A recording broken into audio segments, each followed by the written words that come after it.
Sorry, Adam, I didn't hear that. Can you repeat? Yeah, I'm just saying, let's assume this deal is agreed here. Where do you see the balance being in the Westminster Parliament as far as approving it, and approving it perhaps without having another referendum? Look, it's really difficult, Adam, isn't it? We always said that there's two battles here, two ends of the Boris Johnson tunnel. One's in Westminster, one's in Brussels. Light here, but what happens back home? The crucial thing is all along, he's got a working majority of -45, just to put it in context. Theresa May had a working majority of 8-10 when she was trying to get this deal through. So in terms of where we're at, in terms of the DUP and his own party, there was a view that you had to get the DUP over the line to get the Brexiteers over the line, the so-called Spartans, the 28 who voted against Theresa May's deal 3 times. But you were speaking to some of them yesterday, Mark Francois, Steve Baker came on Sky News last night saying that they thought there was great progress. And I think there was a view that are the Spartans, are the Brexiteers splitting from the DUP? So can Boris Johnson bring the Brexiteers, who now realise for the sake of the Conservative Party that they really need to get Brexit done? And then if he can get them, do the DUP still matter? I'm afraid to say yes, they do, because if he can't get it on the back of Conservative Party votes and DUP party votes, then he has to look to another bunch of people, the 21 rebel Conservative MPs that he withdrew the whip from after they supported the Benn Act, which would have required him to have an extension if he doesn't get a deal passed Parliament. Now, 21 of them, the government need to now see how many of them they can get into line, and if they get all of them over the line, he still needs to bring in a load of Labour MPs. I think what I'm trying to say in a bit of a roundabout way is whether he gets the DUP on board or not, this deal is really, really hard to get through Parliament. And if he doesn't get the DUP on board, it's hard to see where he finds the votes. And I imagine, and as I said, I don't know, because it seems to me that the DUP haven't signed up to this agreement, that he's now hoping that over the next couple of days there can be intense political pressure to try and bring them round.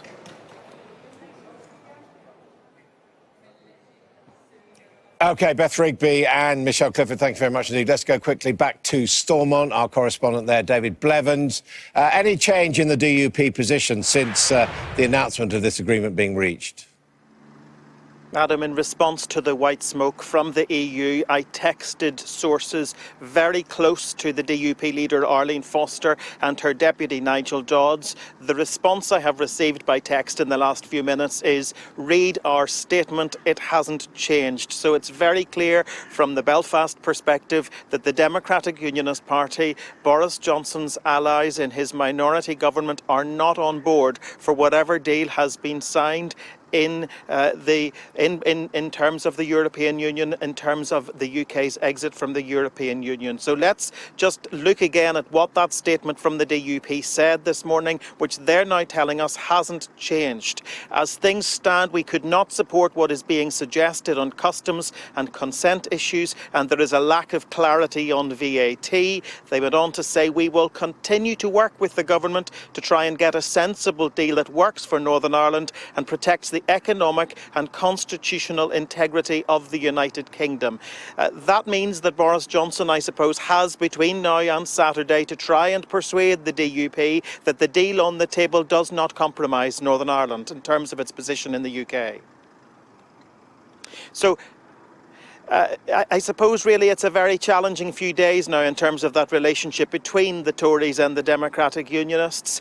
Beth was speaking a few moments ago about whether or not the Prime Minister could now try and bounce the DUP into a deal. I think it is worth remembering that Theresa May tried to bounce them into a deal to restore the devolved government here at Stormont in Northern Ireland for 2.5 years. They're not a party that is easily bounced, and they still have real difficulties around this issue of consent, and let me try to explain why. Under current legislation, any party here in Northern Ireland that has a difficulty with some piece of legislation going through the Stormont Assembly, if it was to be restored, if they can garner 30 votes, and the DUP are the party most likely to do that, they can trigger something called the petition of concern, and that requires any vote in Northern Ireland to have cross-community support. So effectively, that provides the DUP with a unionist veto here. That's what they wanted also in terms of this Brexit arrangement, but Boris Johnson has gone for a simple majority, and as far as the DUP are concerned, that drives horse and coaches through the cornerstone of the Good Friday Agreement, the principle of consent. OK, David Blevins, a lot of issues to still resolve with the DUP there. Let's get reaction from some members of the European Parliament, not from the United Kingdom. First of all, Terry Ranker from the German Green Party. Are you pleased there's this agreement? Do you think it's something that the British Parliament should now go ahead and approve? Well, I'm happy that there has been movement made, that apparently the mess that we are in is seeing some kind of momentum, that there is a change of situation. But at the same time, we have been in this situation before. There had been a deal agreed, and then the British Parliament didn't give it consent. So we will see what is going to happen in the next days and whether there is a possibility to get out of this deadlock that we are in right now. What about you, Laura Huhtasaari? A Finn, you're not too in favour of the European Union, so you'd like to see Britain leaving with Finland following closely behind, huh? I especially want to see that democracy happens, that the will of the people will happen, and they voted leave, so definitely they should leave the European Union. But there's... With this agreement? Well, I think that they should leave with agreement or without agreement. They have to leave because that's the will of the people, and the Parliament can't overturn that decision. But there is... lots of obstacles, because if the DUP party doesn't support the deal, probably the conservative MEPs in the parliament won't support the deal either, because the DUP has major reservations for the deal because of the custom union. Manon Aubry from La France Insoumise, French left, what do you think? Well, at first, it's a good news if a deal is there. But I still want to see the details, you know, because this adventure of Brexit has been a long one. There's been up and downs. And at the end, what matters is the impact for people, both within the EU, the rest of the EU, I would say, and the impact of British people. So I want to make sure we are able to keep peace in Ireland. I want to make sure we can preserve social rights, both in the EU and in the UK. So this is still to be decided based on the details. I mean, Mary McGuinness said, you're nodding there, first Vice President of the European Parliament. I mean, do you think this deal does honour the Good Friday Agreement? I believe that Michel Barnier is honouring the Good Friday Agreement, and that what's on the table will meet the need to ensure no visible border and no infrastructure and no checks on the island of Ireland. But when I woke up this morning, there were 6 letters facing me: VAT, VAT and DUP, which were obstacles to progress. When we walked into this studio, we all get news that it's breaking, that the deal is done, and the President of the Commission has said he will advise the Council to accept this deal. And Boris Johnson has accepted Indeed. it. But Terry, I think you're absolutely right, because we've been in this place before where a deal was done, but the House of Commons voted against, not in favour. And I wonder, has Boris Johnson a deal done amongst both the opposition and his own party to get this over the line? And interestingly, yesterday I would have thought it impossible to ratify by the 31st of October. I was talking to colleagues here who said that the Parliament here might come under pressure to do our business next week. So if all of this happens, you're looking at the 31st of October. But the one area we have no control of or prediction on are the numbers in the House of Commons. And I would still have some concern there that it might not just work. But look, we've been wrong on this so many times. I mean, Radek Sikorski, former Polish Foreign Minister in Donald Tusk's government. I mean, what would your advice be to MPs at Westminster? Well, we are not in the business of managing British politics, but after all that drama in London, Britain has accepted the EU's original proposal. Which bit of Britain? The British government has accepted the EU's original proposal, which is a regulatory and customs border, in effect, in the Irish Sea. And I wouldn't call that an enhancement of British sovereignty. I think it's a good deal for Ireland because Northern Ireland stays in the customs union and the single market while receiving 12 billion quid per annum from London. So, you know, if I were them, I'd accept it. And it's also very good for Poland because the mess in Britain is a deterrent to our Europhobes who've begun understanding something, that being Europhobic has consequences and leads to that, and this is not something that is desirable.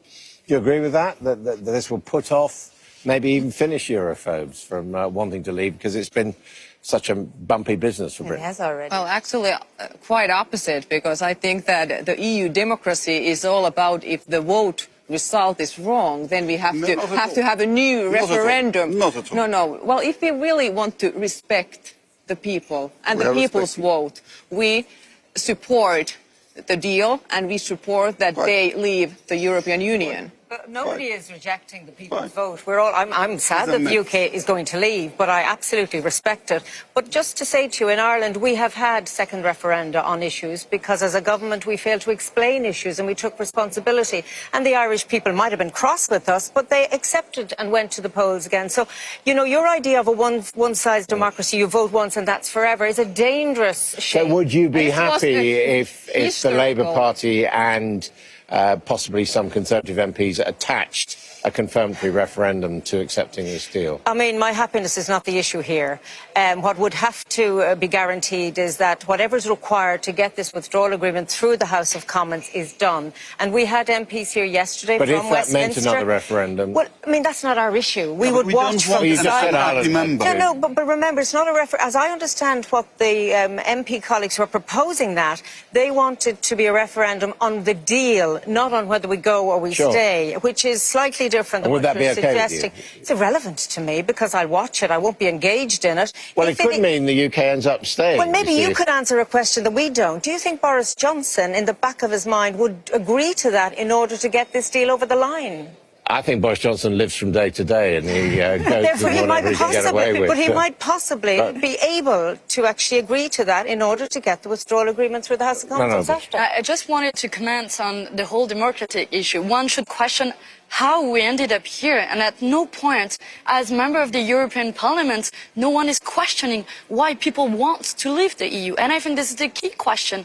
Also to answer to all of the people who want to destroy the EU. And I think we should question the EU that with, you know, neoliberal policies and austerity measures are making people angry, not taking climate issues seriously, and all of these questions that all EU citizens have, I should say particularly in France as a neighbor country also to the UK.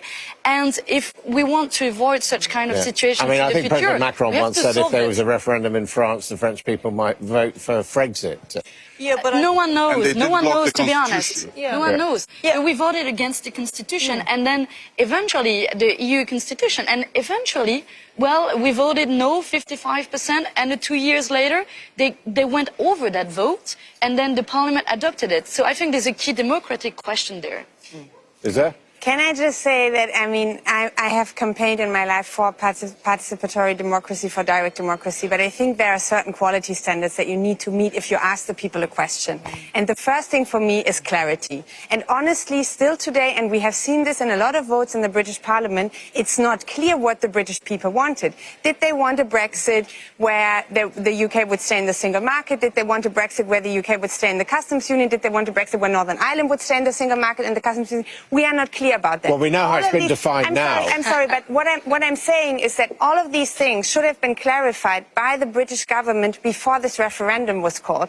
And I think this needs to be said again and again, that it was completely irresponsible by the British government to call this referendum without clarifying exactly these questions. And it was meant to be advisory too. Okay, now it's my turn. That's why we are in this mess right now. Okay, now, yes. Well, I think it's obvious what they voted. They want to have their own money. They want to have control their borders. They want to make their own laws, and they want out of the EU court. And the one thing EU is worried about, that England Great Britain, it will be a prosperous country. It has great universities. Can't It have a has single market without an great- EU court. It has You great. cannot. They want to make their own trade deals. Well, you're And they have very asking good about Boris Johnson. I companies. can confirm he's now left Downing Street and is on his way here. This Now, is not a battle between peoples. You portray this as us and them. Remember that from a small country's perspective, working with people is a lot better than trying to do it on your own. And climate issues will not be solved by any country doing it Yes, on you their want own. collective suffering, like in Eurozone. It's very bad for Finland. And Switzerland is a very prosperous country without EU, because there Maybe is they're possibility federation. to have a... It's a federation. No. It's not a black and white issue. And this is precisely why you should is- change the EU Nothing. institution. Nothing. For me, it's just an incentive to change the EU institution, to put more democracy in it, to give more power to us as MEP directly elected by people. This is just an incentive. I just sort of... Nothing is black and white, but You've we lost have to control, respect the Yeah. people. We have to respect the Democrat. referendum. Your turn. No, all right, I just want to ask you all, because we're trying to make sense as this story evolves. November the 1st, is the United Kingdom outside of the EU or not? I think it's more likely than not now. Kind of tipping in that direction. We may be rushing through things next week, but we should be cautious too. Watch the What do you detail. think? Yeah, very likely there will be a change in the plenary session next week as a result of this, but we should still be very careful Because about you the guys have details. got to approve this as well. Yes, in the European Parliament. Parliament has to approve it.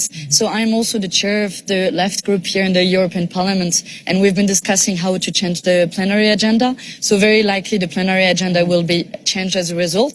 We should still be careful about the details, but we should also make it happen if it needs to happen and end that whole drama, but take lesson from this. We really need to draw a lesson from this, because I don't think there's anyone around that table that is happy about the way it happened. And I agree that there was a lack of clarity. One could say there's an issue about democracy. So, I mean, the next step for me is really to draw a lesson, because there are 27 other members of the EU, and we need to keep the boat going. Terry, do you think we're going to be out on November the 1st? You know, I have stopped making prophecies on Brexit because so many of them didn't turn out the way I thought. But I honestly don't see it happen at the moment, because I still think the ratification process will need time, even if this deal is going to fly. So I'm very skeptical about that. Laura? Yeah, I think it's unlikely. And I'm sorry to say that, but I would like to be optimistic, but I think it's unlikely, because the parliament thinks that it's above the people, because the people's will is always above the parliament, and the parliament should just deliver the Brexit. Well, you think the British Parliament is likely to hold this whole process up? Yes, I think that the biggest problem is the British parliament. Yeah, But it's meant to be sovereign. But wasn't Brexit sold as a very easy choice? Just walk out the door, turn the key and leave. Negotiating And that in 3.5 court. years' time, they It's should not have easy. made solutions But of that. we are They have pretty had lively time. courts. But they've Yeah, not I mean, taken- The more time won't change the deal anymore. They should just move on and finalize the practice. I mean, if we are out on November the 1st, it will be a big victory for Boris Johnson. We know a general election is approaching. So 5 more years of Boris Johnson. How do you feel about that? We wish all leaders well, but in terms of a victory, it's only the start of a new relationship. We will have a tough negotiation on a free trade agreement, although there is details, I think, in the political declaration. So when people say we're gone and this is done, we're all going to be very much together for a little while longer and perhaps forever. I very much agree. Goodbye on doesn't this. mean forever, if Yeah, you know I what I very mean. much agree Yeah. on this. We'll have to be very careful, especially here from the European side on a free trade agreement, because it can be one of the worst free trade agreements that we ever signed. And we should be very careful also on UK, for example, becoming a tax haven as a result of this. Well, apparently not. Apparently not. We're told that a level playing field's been agreed to. Well, I want to political watch the declaration, details there. Yeah, the But legal if there text, is no we haven't seen it. divergence Because on the Johnson- British side, then what's the point of Brexit? And Johnson was precise. You know, Johnson on record has been saying that we need to have now a tax incentive for companies Well, to we come shall to the see. UK. We are going to have to leave it there. Thank you all very much indeed for joining us. The news this hour is that the British Prime Minister and the European Union say they have reached a deal on Brexit and leaving the European Union. We'll have more in the next hour.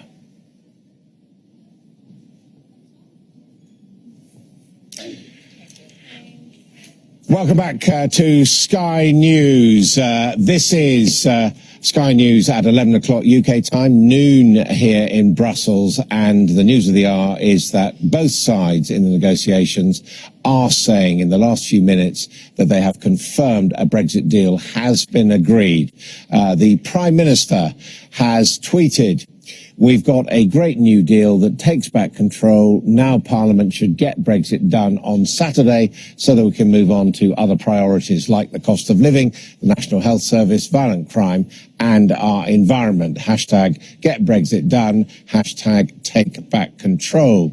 Jean-Claude Juncker, the outgoing president of the European Commission, has also tweeted, "Where there is a will, there is a hashtag deal. We have one. It's fair and balanced agreement for the EU and the UK, and it is testament to our commitment to find solutions. I recommend that hashtag EUCO, that's the European Council, endorses this deal." But Northern Ireland's Democratic Unionist Party, which had earlier said it didn't support the proposals, have repeated that their statement still stands. So we can speak now to our political editor, Beth Rigby, who is here in Brussels. So agreement on this side of the channel, Beth, but still a battle for Boris Johnson in Parliament and with his allies, the DUP. Yes, that's right, Adam. This really is truly fascinating, actually, because it seems that Number 10 have agreed a deal with Brussels. London and Brussels agreeing a deal, but Boris Johnson has cut the DUP loose, if you like, for the time being. He's agreed a deal without getting them over the line. And the reason that it's ran on into this morning, that it's had such a tight deadline and a fraught negotiations, is he was running those talks to the wire. Tamara Cohen, my colleague, spotting Steve Barclay and Jacob Rees-Mogg, two key Brexiteers coming out of Downing Street just 20 minutes ago, well, actually about an hour ago now, but talks still going on to see what they could do. Could they get the DUP over the line? But as you said, the DUP, my source is telling me no change. So the statement they put out this morning where they said they couldn't support a deal, they had issues around consent and customs, still stands. So that raises the question of, Boris Johnson's going to come here with a deal, but what does he do when he gets back home to try and get it through Parliament?